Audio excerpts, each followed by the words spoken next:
Have you ever heard about that one guy who rode home on his tyre stuffed full of grass, Isaac? That might have been me. Or your cousin's milkman who made their own sealant, and it's way cheaper and better than the stuff you can buy off the shelf. Yeah, whatever that MTB fable is that you've heard, we're actually myth-busting scientists today, and we're going to put them to the test. So give us a big old thumbs up if you want us to try your hacks more often in the future.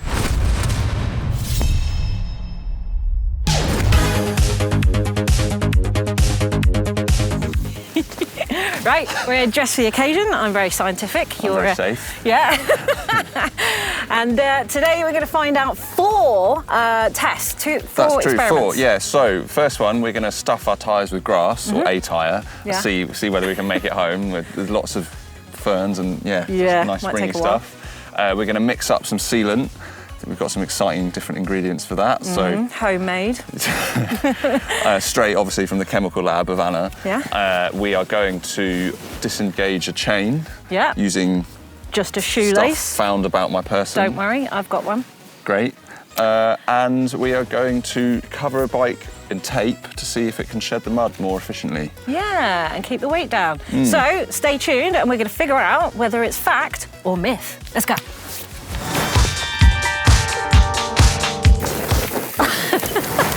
Well, luckily, in this very controlled test environment, we've achieved a flat. But don't worry, Isaac, because I've heard... Well, don't, because I've heard you can just fill it with grass. What am I supposed to do with this? Get on with it, mate. Oh, God. Right, I'm going to get a coffee. I'll see you in a minute.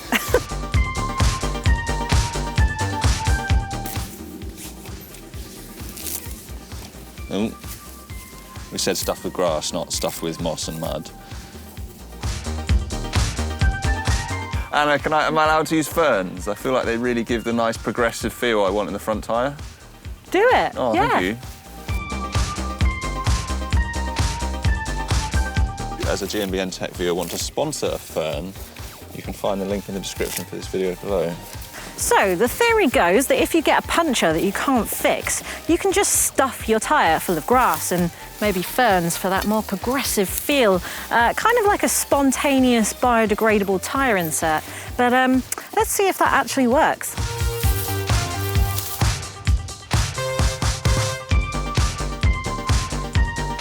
Many hours later. Like really empty. Really empty. Yeah, well. Oh, this bit's getting there. I think I'm ready to see. Literally been at this for ages and it's still so flat. Like you can feel the rim through all of that. Well, so I'm not hopeful. Many hours later. It does pack better than ferns, I've got to say. You okay? No, my tyre's full of organic material. It won't see. Oh no. Doing real good. Thanks, miss. So I can't with the lab really coat. Good. It's just like. Come on, let's get it in the bike. So that literally took forever to fill just probably a quarter of the tyre, I think. To fill it up would have taken way over an hour. And I'm thinking you might have actually walked home quicker than actually filled that. If we'd filled it anymore, we wouldn't have been able to seat it. No. And it, as you can see, it feels pretty flat. Doesn't feel, it's definitely not like a tyre insert, is it? And it did feel like we stuffed it pretty well to get it on, but it does feel as though it's protecting the rim a little bit. Okay. You know, it rides like a flat, but I'm not banging the rim on stuff, so actually... Okay. What are you saying? I'm not, is it a fact or is it a myth? We have to decide. I feel like it's a myth for actually being able to ride it, but if you just need to save your rim, I'd just walk anyway, probably. I'm going to be savage and say this is a myth. Bam! Okay, Isaac, for this experiment, you need to undo your quick link, but without a pair of quick link pliers. This happened to me before. Yeah, I don't know why you would need to do this. Maybe your chain's twisted, maybe it's got caught in a chain device. Whatever the reason, if you don't have a set of quick link pliers, apparently you can use an old shoelace. This is really cool. I'd never heard about this. This is clever. I'm interested as well. Let's see. Hold on. Let's see if this works first. Should we try it? Yeah. Let's try it. So Anna's going to show me what to do because I can't quite figure it out. Which way do we start? So you basically want to thread the lace around so that at least one side of it is on the quick link, because what you need to do is squeeze these two pieces together. Okay. So what we're going to do is thread it on one side of the link, and then, to be honest, you can put it the other side or you can put it another side. Yeah. But you're just basically going to try and squeeze these together. It's better to try and put it around the link. Yeah. However, my first problem yeah, is that it's going to be really tight on these little inner links here. So it's going to be a bit of a fight to begin with to get it through. That's all right.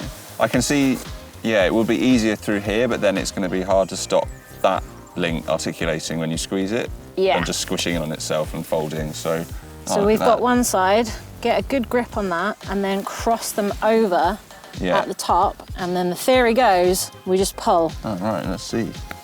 Oh my God, I don't think I'm strong enough to do this.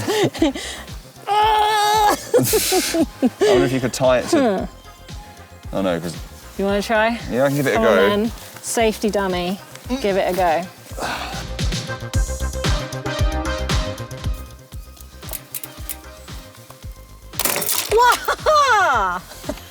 And the quick link is gone. But where? Okay. On over here somewhere. Maybe over here.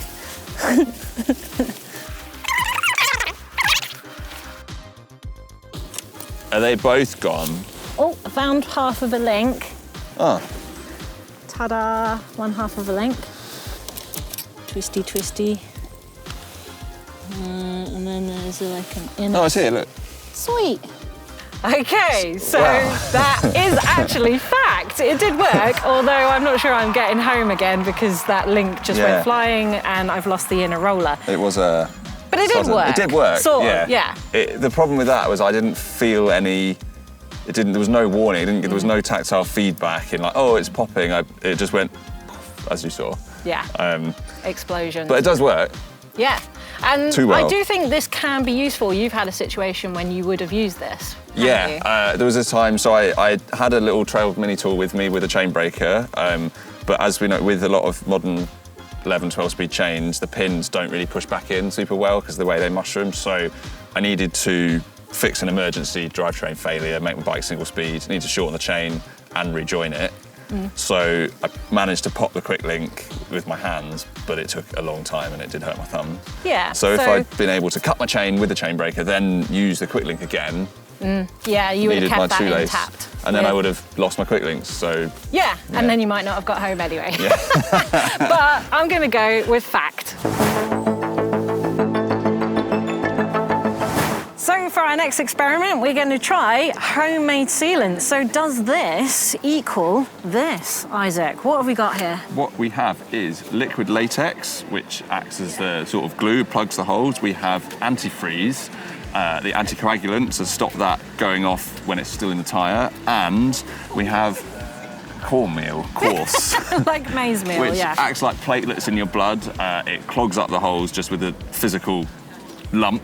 And it's also biodegradable, which is helpful for us. Yeah, so a lot of the recipes said to use glitter. I'm not a big fan of that because that is effectively shredded plastic, and if you have to take your tyre off and put a tube in that tyre, then you are going to be dumping non-biodegradable plastic out in the environment, so not good. So we're using a biodegradable version to try and mimic the Petey's biofibre a little bit. I've also heard that some recipes require slime in it, which is a sealant. No, that's not making it doesn't make any sense. No. Like, of course, sealant makes sealant, so we're not going to be using that today. So let's see how effective these are.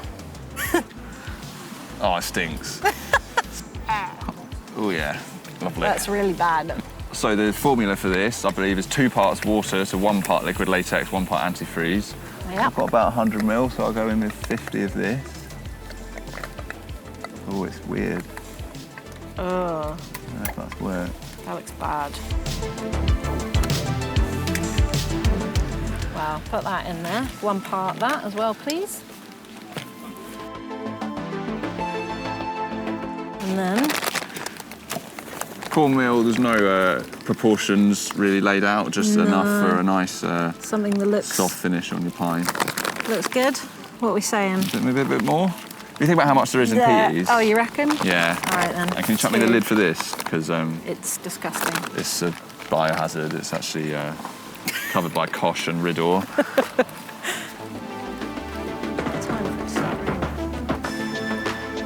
Yeah, it's kind of lumpy. I feel like the latex hasn't not coagulated. If this was your custard, you'd be disappointed, wouldn't you? Very much so. Do not eat this stuff. Yeah, and I am concerned about the fact that it is antifreeze in there because some of them use a chemical that is harmful. It is labelled harmful. You're not supposed to get this on your skin. You're certainly not supposed to dump it in the environment if you get a puncture. So that is not good. And it's supposed to react quite negatively with different metallic parts as well, right? And cause staining and tarnishing. For sure. Yeah. And actually, some latex has ammonia in it, which is not very compatible with rubber, although that is debatable, but it's something to be concerned with when it comes to metal parts on your bike as well. Yeah. So hence, we've got a tarp down. We're being nice and careful of safety the critters. Let's get this in the tyre and see if it works.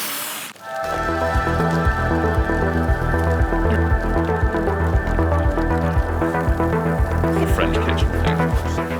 Okay, we've got a pump already charged up. This better not spray antifreeze all over us. I know, right? You ready? Yeah. Let's go.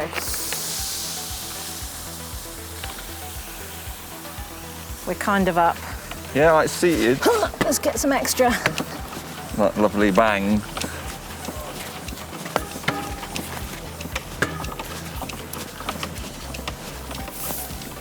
Oh. We got a leakage already. Yeah, but look. What? They sealed it. No way! Well, ish. Whoa! That still gets me every time.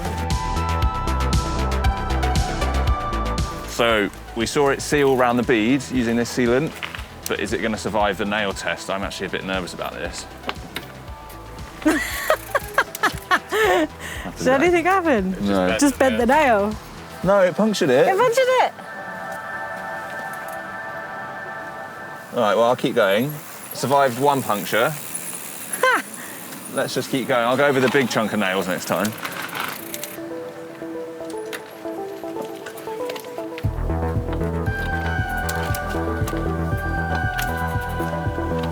It's just too good, this season. It's just too good. It's that it is literally working.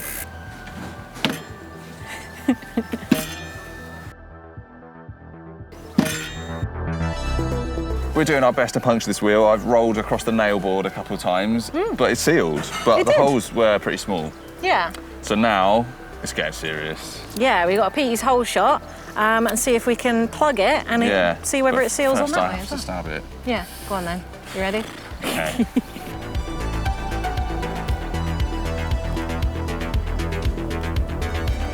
Stabbed.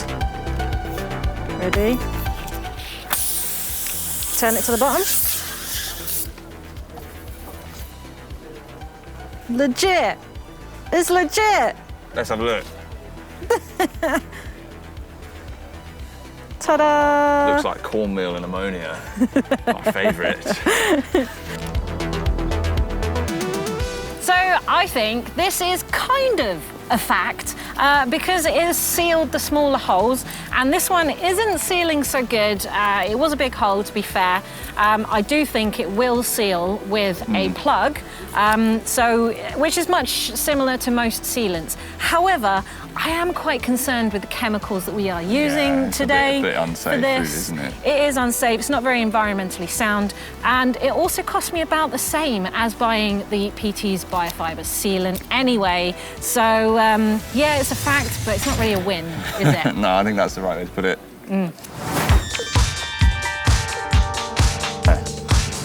The next hack we got today, we're going to see if it's a myth or not, is something that the first time I saw this is Yolanda Neff's bike as she was riding to victory at the Tokyo Olympics in the cross country.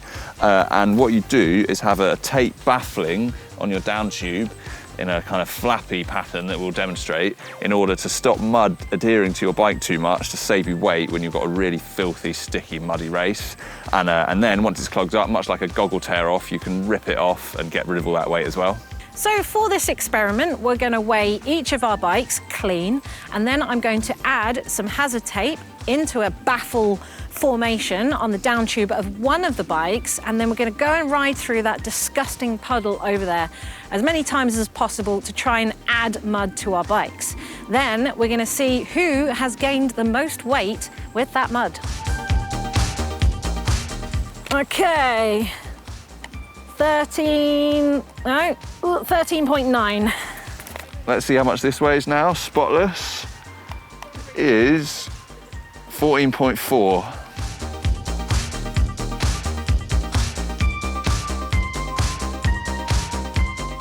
Okay, let's ride it through some mud.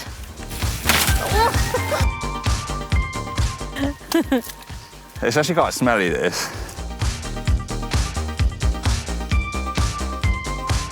Right, so let's just see if it actually sticks less than your down tube. Go for it. Not my face. I missed, I think. I guess the point with this as well is when the bike's moving, if the mud will stick to these flaps, but then it shakes around and they just flap around, and that helps the mud shed as well, like it's sort of just loose and flappy. But, see, that's normal frame though, but if you throw it at a baffle, it doesn't stick to the bottom.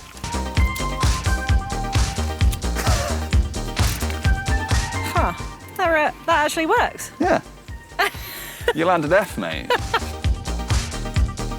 Okay, so it was 13.9 before, now we are 14.4. So 500 grams? 500 grams. Wow, that's quite a lot of mud. That's like we did ride through the puddle a lot. I know, it's like a half-litre bottle of water has now attached itself to my bike. So mine was 14.4 before. And now it is pretty much 15, bang on. So 600 grams. Oh, so close. But then it sort of looks like it's working, but the scales don't really lie.